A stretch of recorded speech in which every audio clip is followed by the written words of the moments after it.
Bismillah ar-Rahman ar-Rahim.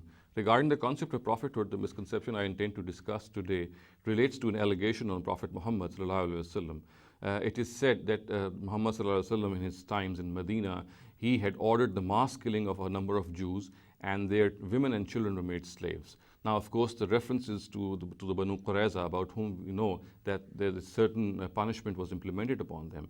Now, the background of this is that primarily the Prophet Muhammad ﷺ, as is the case with a number of messengers of God, he was sent on this earth to deliver the truth to such an extent to the people who were his immediate adversaries that they were left with no excuse to deny it. And if they denied it, then the punishment of humiliation and death was implemented upon them. And this is, of course, something which is common to all the messengers of God. This is a very special law of God which is mentioned in the Quran, and it actually took it was implemented in Arabia also. So in the times of the Prophet Muhammad ﷺ, his initial adversaries, who were the idolaters of Mecca, it is upon them that the Prophet delivered the truth to the ultimate extent, and it is to them that he delivered and communicated the truth to such an extent that they were left with no excuse to deny it. And after that, of course, if they still denied it, then the Almighty had ordained death and punishment for them. Similar was the case with the Jews of Medina. Once the truth had been delivered to them, they too were destined to be totally ravaged and destroyed. Now, this is something which we know is a law of God, is mentioned in the Quran. It relates to all the messengers of God, and this is what actually came into play regarding the tribe of Banu Qurayza. Now, the Jews of Medina, of course, they were, as I said, death had become destined for them, destruction had become destined for them because of their intentional denial. However, the fact of the matter was that these Jews, they had entered into certain treaties and covenants with the Muslims, and as a result of these treaties and these covenants, there was a certain amount of immunity which had been granted to them. However, in the battle of Khandaq, or the battle of Ahzab, when the Banu Qurayza, they proved their treachery and they breached their promise. They had promised not to wage war with the Prophet. However, at that particular instant, they became party to the Quraysh. They also joined hand with the Quraysh, and they then attacked the Muslims in Medina, and thus they were actually guilty of a breach of that covenant.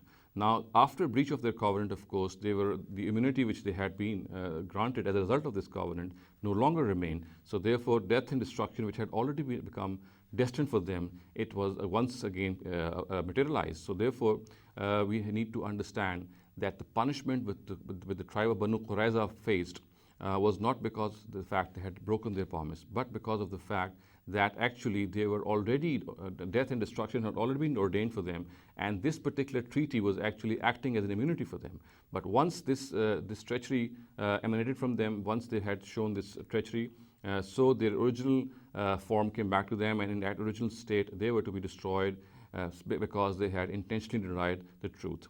Now, it came to pass that once this whole situation had arisen, and the Prophet had laid siege on near the settlement of the Banu Qurayza. Later on, it was the whole situation arose that the Banu Qurayza said, it was their own request, that Sa'd ibn Ubadah should act as an arbitrator. And we know that he was the chief of the Aus tribe, and the Banu Qurayza had very close and cordial relations with the Aus tribe, and the people of Qurayza thought that they will get a very, very soft decision from Sa'd bin Ubadah, because he was the leader of a tribe whom they had very friendly relations. So it is also known that when Sa'd was given this arbitratorship, because there was no particular and there was no prescribed punishment for this treachery which was carried out by the Banu Qurayza, since there was no such punishment till that time, no such punishment had been revealed in the Quran. So Sa'd decided to judge this whole matter in the light of the Torah, or the Old Testament. And the Old Testament in Deuteronomy clearly described that the punishment of such treachery is that all men shall be put to death, and all women and children shall be made slaves. And that is what he implemented. So this needs to be understood, that primarily the punishment which was meted out to the Banu Qurayza, it was not because they had breached this promise.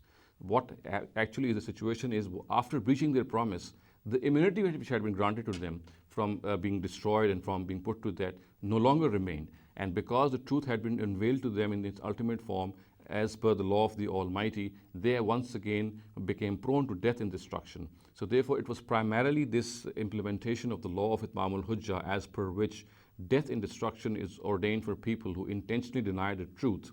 it is for them that this whole law is related to, and it was for this law which came into play, which was implemented on the Banu Qurayza. So summing up, we can say that the Banu Qurayza were actually victims of this law of God. People who intentionally deny the truth, they face death and destruction. However, since the Banu Qurayza, they had entered into treaties with the Muslims in Medina, this had granted them amnesty, this had granted them immunity. But once they broke this treaty, of course, that death and destruction which had been originally ordained for them, that decision came back and that was implemented. أقول قولي هذا واستغفر الله لي ولكم ولسائر المسلمين والمسلمات.